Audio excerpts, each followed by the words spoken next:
Hello and welcome back, ladies and gentlemen. Happy Valentine's Day. Love is in the air, so let's show some of that love to the great sports of Philadelphia. The Philadelphia Flyers are 10-1-1 in their last 12 games, and it's absolutely awesome to watch. The Sixers pick up a big win right before the All-Star break, and a former almost world champions are about to start up their league. All this and more on this week's episode of The Orange Line.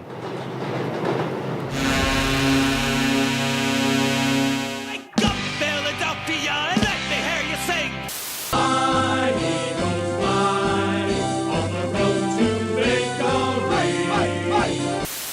He had high hopes. He had high hopes. Clap your hands, everybody, for Philadelphia 76ers. So welcome back, ladies and gentlemen. I'm so glad to be here. I was on vacation, and if I'm sounding a little rough right now, I think I had too good of a time. I'm a little partied out. I say partied out. I think I just got a little sick. I was in Florida, so it was really, really disorienting going from hot to cold. And I'm just giving myself excuses. But one team that doesn't really have too many excuses for how good, the Flyers are playing well right now. They're 10-1-1, like I said at the start, in their last 12 games, and it's absolutely incredible to watch. Carter Hart is, I believe, 8-1 in that span, which is incredible. The only loss coming this past Monday to the worst team in the world, a bunch of flightless birds, the Pittsburgh Penguins. Now, during this game, I was live tweeting, and my opinion was pretty much this. It really seems like the refs don't want us to win anymore. How was our first goal of the game not called a goal? It still blows my mind, and I don't want to harp on it too long because realistically, we played an alright game. We just couldn't get anything past Matt Murray, and that's, I don't know. It pisses me off that we're not able to score on Matt Murray, who I think is so much of an overrated goalie. But other than that, the Flyers ended up picking up a win the night after to the Minnesota Wild. I believe it was 5-4 comeback win. We were down 3-1. Again, the refs tried to screw us with a absolutely preposterous high-sticking double minor that was called at the end of the second, and it blows my mind that they can get a call that wrong. And I always want to give the refs the benefit of the doubt. They're making calls on the fly as it's happening. They don't have a way of looking at replay as it's going on. So, I always try to just be like, I don't know, maybe there's something. But there was absolutely nothing there for that call. Like I said, though, thankfully the Flyers were able to turn that around and pick up the come-from-behind victory. I was going to say winningness or something like that. Picking up the win, 5-4, and they've been looking very nice recently. That's one of my favorite things right now, is being able to look at NHL tweets and looking at different columns and different stories and being like, the NHL's hottest team in the Philadelphia Flyers, and having that be unironic, having that just actually be a fact is so awesome. We've been incredible recently. We are currently sitting at 59 points, 8 behind the Penguins, sadly. So we do need to pick that up. And like I said the last time the Flyers played the Penguins, I'm gonna be talking about the Road to the Stadium series. Probably my most anticipated game of the year. I've made plans for this game so long ago. I am beyond excited. And the fact that the Penguins won in Philadelphia, I'm not going to say it's a good thing. I'm just going to say that I think it can actually play into the hands of the Flyers. And here's why I'm thinking this. we're gonna go in against a team that's above us, a team that everyone thinks is so good, and a team that just beat us at home, and we're gonna come out like, yeah, well, we're the Flyers, motherfucker, and we're not gonna let you do that twice, especially on our big day. You got the win in stupid Heinz Stadium 2 years ago. We're not gonna let you walk away with a win from this one. We need to even up the Stadium series just so that way it convinces the NHL to be like, I guess we're going to have to do a Winter Classic. All I'm saying is the story writes itself. There's nothing else that needs to happen except for the Flyers to win. The Flyers should always win, first off, but in this case, they really, really, really always should win. But yeah, actually been playing really well. Uh, And I remember I was being very hopeful going into the break last week, and I was kind of skeptical as well. I kind of thought that this team might not be able to carry it all the way through. They might not be able to, have a real big streak. I mean, I was amazed at 6 games. So if there was anything more that ended up happening, I was like, oh, damn. Like, Flyers are actually putting in work. And obviously they are because uh, having a 10-game point streak, being 10-1-1 in 12 games is absolutely incredible. It's something that I didn't think this team would do at the beginning of the season, and I absolutely didn't think this team would do at the end of December, the beginning of January. Um, so I'm genuinely surprised by this team, and it's making me feel even better for being that hopeful person who's like, maybe they can do it. The Flyers will get to that last playoff position, and boy, do I hope so. Um, just 'cause like this team is so much fun to watch now, and that's become like a big factor to me is if I'm actually going to watch the games. And I mean, after they did what they did to who was it, the Ducks, where they absolutely went off in the first period. What was it? It was it 4-1 in the first period. You guys are gonna kill me. Um, I'm looking back in the schedule right now. Yeah, it was the Ducks, and watching them just be able to skate around the team, it made me feel so good. Just because it's like, yeah, there's the potential that I saw this team having, forever ago. So I don't know. I'm glad that this team is starting to flourish. I think they're finally connecting, which is something that I've said since the beginning of the season. But I also think that, there's still more room to improve. We're going to be heading into the trade deadline, and hopefully that'll mean that a few pieces get moved. I know that people have been talking about getting rid of Simmons, which I'm not sure is the best idea considering how well the team is clicking, but I also think that it would be a smart idea considering the future of this team. Uh, People have thrown around the idea of Jake Voracek as well, which would be neat, I guess.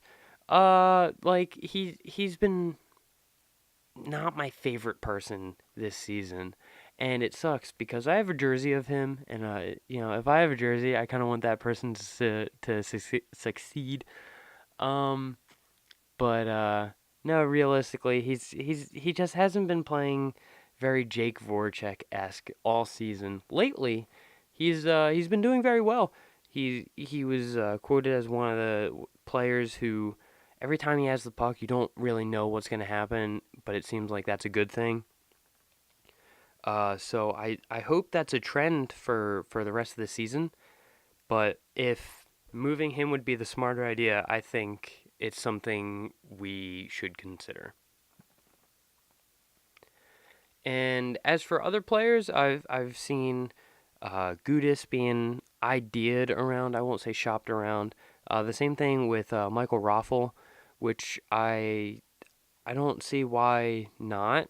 I think they've both played all right enough. Gudis more so, but I think that raises Gudis' stock as trade. Um, and I think that's a better thing to do than to keep him long term. But that's just my opinion. What is yours? Who should the Flyers get rid of? Who should the Flyers go after? Should the Flyers even do anything? Let me know. Feel free to tweet at me. Because it's something that has a lot of ideas around it. Um, as for other things that have a lot of ideas around it, horrible segue. But the Sixers picked up a win last night. They were able to beat the New York Knicks 126 to 111. Again, if you follow me on Twitter, you would have seen me live tweet this game.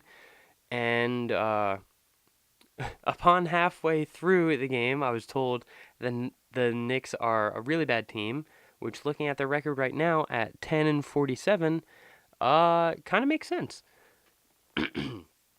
And so it was really fun being able to sit there and watch the Sixers beat up on a team pretty much. Just because you definitely don't get that with the Flyers. So it was a different kind of enjoyment, I'll say. The Sixers seemed like they were having fun, which made it more fun to watch.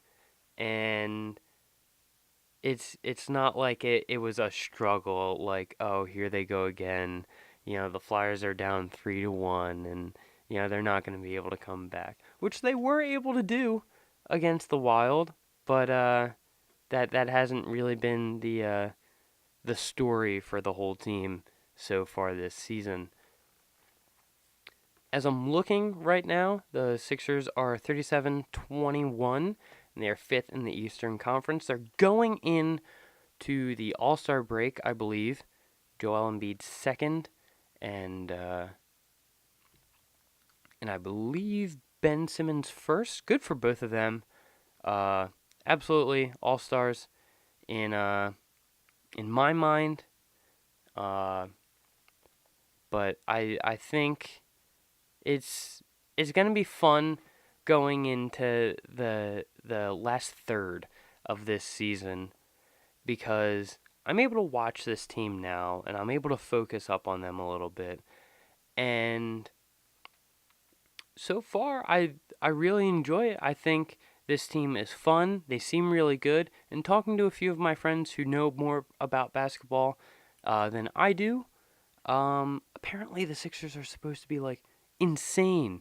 One of my friends quoted is saying that they're a team that should be unbeatable, and the only reason he thinks they're not is because of all the personalities on the team, and a lot of people don't necessarily agree with one another. And I won't say I don't know how true that is, but I don't know how true that is. Only because last night it seemed like everything was gelling. Maybe that's just the Knicks. Maybe that's just, the team of pairs of pants. Knickerbockers. But I think the team played well. It seemed like everyone was gelling. And everyone seems like they're having fun. Maybe that's just basketball. Maybe I'm just super late to the curve. Or whatever the saying is. But I don't see necessarily what the problem is. I've only watched a handful of games this season, so I'm not fully up to date. But I'm gonna do my best to stay as up to date as I can over this NBA All-Star break. I'm gonna be learning up, knowing everything that I can about who and what, and figure out what's important. One thing that seemed important though last night was Tobias Harris.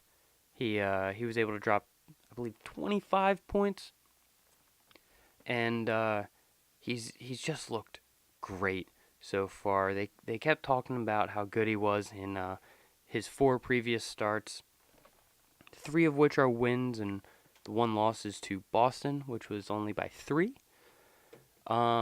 Which is another great thing about the win on Wednesday. They were able to bounce back, just like the Flyers were. tough loss against Pittsburgh on Monday. Bounced back very next night. Able to pick up a win. So it looks like the Philly teams have something in common for this week, which is pretty cool. Sorry, I have a little bit of a cough still, but Tobias Harris is looking very, very, very nice. And as for the rest of the Sixers, everyone looked very, very, very, very good. Joel Embiid was, I believe, as impressive as he should be. He just seemed, I don't know. He just seemed like he was in charge of the whole game. I don't know how analytic that is, but it really just seemed like he would walk down the court and have an idea of what he's gonna do. And the one thing that blew me away is I believe it was in the second quarter, but Joel Embiid was going through the paint. I don't know all the terminology, but had three guys around him, and instead of passing it away because he had no lanes to pass to, he decides to throw the ball up against the backboard, receive his own pass, and go for a sweet little jam. Reminded me of NBA Street Volume 2, classic game, but the thing that actually blew me away is after that, both of the commentators, still don't know who they are, but still love them. They both kind of sat there and they were like, what a play. Way to have the wherewithal to be able to do that. That's such a big star move. And, why don't teams do that anymore? And they both kind of sat there and were like, wait, but yeah, why don't they do that? And it was just cool because I said on Twitter to put it into like an esports kind of terminology, have it be like changing the meta. There's something that could be part of the game that's really, really good, but no one really does it for some reason. So it's neat to see something like that happen where in the future that could be a play that happens a lot more. And it's all just a learned trait and a bit of psychology that's necessarily needed for a big time player to do that, which obviously Joel Embiid is, considering the fact that he is going into the All-Star break and going into the All-Star game. Shame he's not going to be playing with Ben Simmons, who got traded. And the first time I heard that, my heart kind of sank. I was like, "What? The Sixers got rid of him? Why would they do that?" Obviously, I know I misheard something. Other news related to the 76ers. I love Boban. He is awesome. He is a big, terrifying guy on the court, but every time he had the ball, I was watching, paying attention. It seemed like he just was able to put it away. He was able to do something with it, which was pretty cool. TJ McConnell, really just looks like a child playing out there. And I know he's like a normal sized dude, which is funny because I always forget that basketball players are gigantic. The Sixers are going to be back though on February 21st. That is Thursday. They're going to be playing the Miami Heat, who are 26-30 as of right now. You can watch that game on NBC Sports Philadelphia. I don't know why I'm plugging everything, but feel free to go ahead and watch that. And the last thing of the day that I wanted to talk about is the Philadelphia Fusion. They are going to be back tonight on Valentine's Day. If you're not aware of what I'm talking about, I will tell you that the Philadelphia Fusion are the Philadelphia esports team for Overwatch League. And I know a lot of people out there are going to be like, esports, really, they're just playing video games. It's actually really, really, really interesting. I'm not a big Overwatch fan. I didn't play it when, it first came out. I don't play it on my Xbox, but I do play video games. So maybe I'm a bit biased. But at the same time, watching it and watching people get excited over it and listening to the commentators and understanding the plays and what's happening, the more you watch it, the more exciting it ends up being. I feel like it's like wrestling in a way. And I mean that just in the fact that, like, once you understand what's happening and once you get a feel for how things should be going, then you're able to go like, okay, so they're able to get excited about this because of blah, or they're able to do something like this because of this, whatever. Um, and it ends up getting a really sports kind of feel to it. They also just have a great team. They have Boombox, Poco, Sado, Fraggy, Carpe, Neptuno, Equo, Elk. This team is really good in terms of the whole league. And like I said at the beginning, they are almost world champions. They lost in the first ever world championship to the London Spitfire, I believe. And they just looked great. Philadelphia Fusion have been one of those teams that I kept hearing a lot about. Even when I wasn't really following it, I kept seeing the Fusion and hearing people talk about the Fusion. And Poco did this. Carpe makes another play here. And, again, I kind of got sucked in. I wanted to see what all the hype was about. And it's there. It's honestly there. I will say I'm a little bit biased. I do like esports. I do like sports in gaming. And so I am going to start to, try to cater to that just a little bit. Not more so than any other sports, but I do highly suggest you watching this. Just like I highly suggest you watch some wrestling. I plan on doing a wrestling podcast in the future. So if anyone is interested in that, please feel free to stay tuned. But as for the Fusion, I think it is a really fun sport that a lot of people can get behind. And even if you don't know what's happening, it's really cool to just see people get excited. And if you slowly start to understand the game, it's neat to see how these things can work out. But like I said, they are going to be back tonight at 7 o'clock. And I believe they are playing again on Sunday the 17th, which is going to be at 4:30. And I can't wait. I'm so excited. Almost world champions. That means we can do it. That means this team is capable. We're looked at as contenders now. The Philadelphia Fusion. I got my hat on right now. I got my gaming pants on right now. I'm ready. I'm ready for this season, and I'm ready to see where it takes us. I didn't want to take too long on that one, just in case people checked out. But if you did enjoy that, please let me know. If you're on YouTube, let me know in the comment section below. Leave a like, subscribe if you want. And if you're listening to me on Google Play or Apple Podcasts, thank you so much for the listens. Feel free to tweet at me any of your opinions. That's going to be at Dr. PhD, DocTerPhD. I'm going to be trying to live tweet most sporting events throughout the year.